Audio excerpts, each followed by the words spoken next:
episódio aqui, a gente vai receber a Denise Machado, produtora e professora de cinema aqui da FAAP. Denise, muito obrigada por estar aqui com a gente. Obrigada a vocês. O grupo vai se apresentar? Eu sou o Enzo, sou do segundo semestre de cinema, estou fazendo a PDCP de Mulheres de Cinema com a Bia e com... Eu sou a Beatriz Panico. Eu sou a Mariana Nucci, eu estou no quinto semestre de animação. E eu sou a Ana Clara, eu sou de cinema e estou no segundo semestre.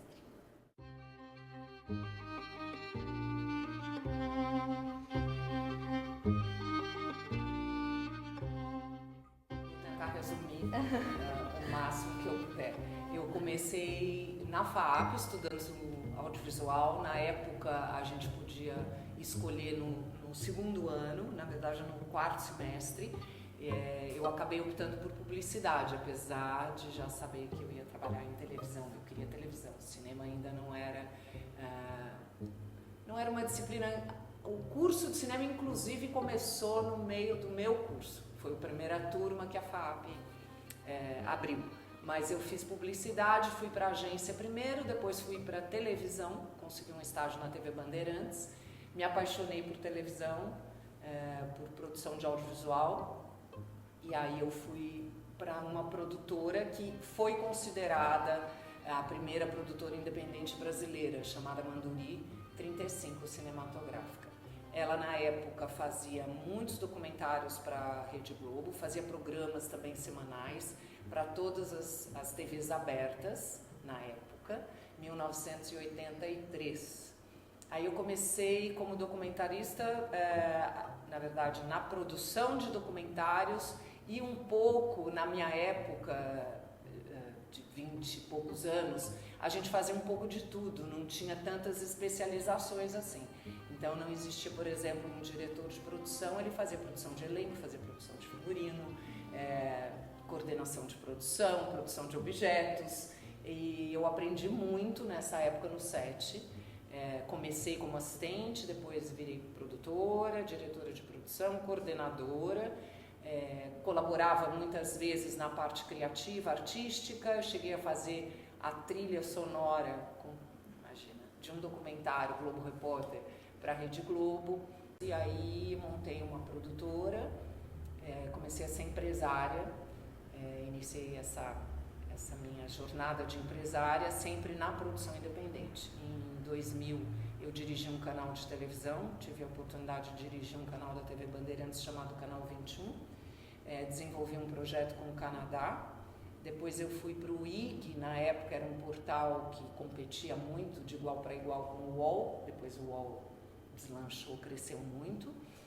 Na época a gente estava montando um business plan de um canal de televisão que seria o IG TV. Então eu tive a oportunidade também de trabalhar com agências como a McKinsey e montar um business plan de um canal de televisão inteiro, que me trouxe também muito conhecimento nessa área. Aí eu volto para a produção independente e começo com produção de cinema, longa-metragem, em 2010. E aí eu começo a produzir numa outra empresa onde eu era sócia, mas daí já tinham mais sócios, 6 sócios. Em 2018 eu faço uma pós de escrita criativa na FAAP e começo a direcionar meu momento para a carreira mais acadêmica, e já com o foco de ser professora. Comecei dando aula na pós-graduação da FAAP também, de negócios do audiovisual, e comecei agora como professora da graduação. O que te chamou a atenção para ir para a produção, especificamente? Eu sempre fui para a produção. Naturalmente, eu gostava muito da produção. Eu nunca pensei em ser diretora. Então, eu naturalmente fui para a produção, que era uma área que me encantou logo como estagiária, né? E nunca quis dirigir mesmo. E até hoje eu reflito sobre isso. E acho que a produção, ela te dá essa oportunidade de você se relacionar com a equipe toda, né? Diferente de uma especialidade. Eu sempre fui muito curiosa. Então, essa curiosidade me levou à produção.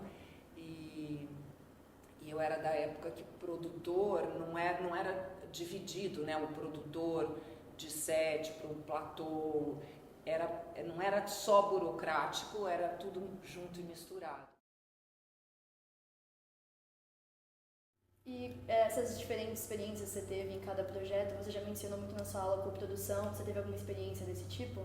Várias. Quando eu comecei cinema, eu comecei com a coprodução, num documentário que ninguém entendeu muito por que eu estava fazendo a coprodução, mas eu acabei encontrando um parceiro no Canadá e um parceiro em Portugal, porque eu, na época, antes de fazer cinema, produzir cinema, eu comecei a frequentar os festivais internacionais, os mercados principalmente, para entender como era o negócio do cinema, né? Que essa era a minha função como empresária ali, era, além de escolher os projetos, também como esse mercado estava naquele momento, qual era o cenário e o que eles estavam, na verdade, buscando, né? Qual era o papel do Brasil nesse cenário internacional. Então, eu fui durante 3 anos em alguns festivais, Berlim, Cannes, Sundance, Toronto, até entender como o mercado internacional funcionava. E aí eu escolhi o meu primeiro projeto, que era um documentário na Mangueira. E esse foi o meu primeiro documentário, o segundo Tropicália. E aí a primeira ficção que eu produzi não foi brasileira. E o Brasil entrou como o terceiro país coprodutor, então era coprodutora minoritária, num filme que ele respeitou muito essa coprodução, nós ficamos muito próximos, muito amigos, e acabou ganhando o prêmio principal de filme estrangeiro em Sundance, no festival. Então a primeira vez que eu estreiei como participante do festival, ali com o filme participando, a gente teve a felicidade de ganhar esse prêmio, e que me abriu outras portas para que eu desse sequência a essas coproduções internacionais. E você falou da sua posição como empresária, como é que foi essa mudança, assim, de você estar trabalhando em uma produtora e aí criar a sua própria? Então, na verdade, as coisas aconteceram na minha vida sem eu escolher. Foram acontecendo por fatos externos, o que eu não controlei. E eu fui obrigada a ser empresária num determinado momento da minha vida, que eu fiquei viúva e meu marido era empresário, dono de produtora. E aí eu tive que assumir a produtora que estava indo muito bem, com várias produções, inclusive uma delas chamava Globo Ciência, que é um programa semanal da Globo e tinha contrato e não podia deixar de entregar o episódio na semana seguinte. Então a vida me colocou nesse lugar de empresária. E eu fui buscando, fui correndo atrás, que nunca foi uma área que eu desejasse, né? E aí fui correndo atrás e fui dando conta e voltei a produzir publicidade bastante, que era uma área que eu dominava muito, que foi onde eu comecei, né? E aí eu fui indo e a vida foi me levando. Então eu sou de uma época em que não existiam mulheres dentro da televisão em cargos de liderança, então eu tinha que entender como funcionava esse universo, né? E para uma mulher jovem, vamos dizer assim, que eu comecei muito cedo, eu comecei com 19 anos o meu primeiro estágio na Band, e vindo do interior, eu não conhecia ninguém mesmo na cidade de São Paulo, e ainda tendo que me habituar com essa cidade que não é fácil. Não sei se tudo começou muito cedo na minha vida, então eu engravidei quase que quando eu acabei a faculdade, eu descobri que estava grávida, fiquei muito feliz com isso, mas também tendo que lidar um pouco com com esses eventos externos que a gente não controla e que vem um pouco criando as nossas margens, né, para que a gente faça as escolhas possíveis.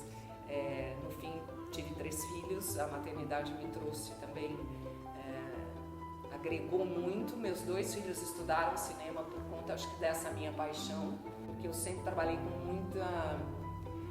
muita intensidade, né?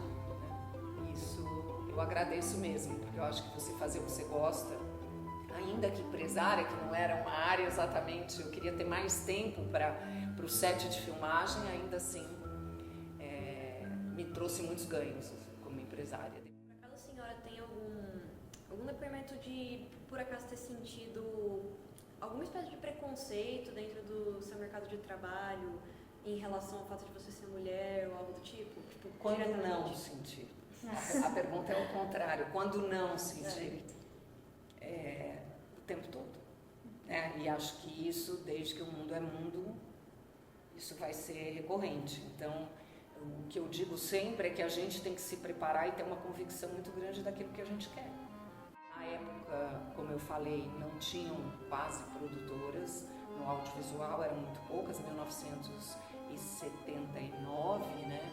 Então eu praticamente acompanhei a história da televisão brasileira na produção independente. O Fernando Meirelles ainda tinha olhar eletrônico, então ele estava começando, então eu peguei essa época, assim, que eu estava na maior produtora na época de São Paulo e do Brasil, acho que trabalhava com todas as TVs abertas. Eu tive muita oportunidade de lidar com essas questões, né, da mulher no cinema e a mulher em cargos de liderança, que era um mundo muito masculino, né? Não todos tóxicos, não, mas era masculino, mas era masculino. Com certeza. E outra coisa que eu não acho que é a minha ferramenta, por exemplo, eu nunca escolho a agressão como ferramenta e nem a exclusão como ferramenta, é sempre a inclusão, né? Bolhas não acabam que elas restringem muito aquilo que você precisa que a sociedade entenda, porque quando você fala sempre para a mesma bolha e você trata ali de pessoas que já pensam como você, empobrece, sempre empobrece a discussão. Então a questão para mim é sempre romper bolhas e falar com todos e ter escuta. Eu acho que vou fazer aqui uma última pergunta pra gente finalizar. Se você fosse resumir em 2 palavras a sua carreira, qual seria? Pode ser mais de 2. Criatividade Ótimo. e emoção. Ótimo. São ótimas.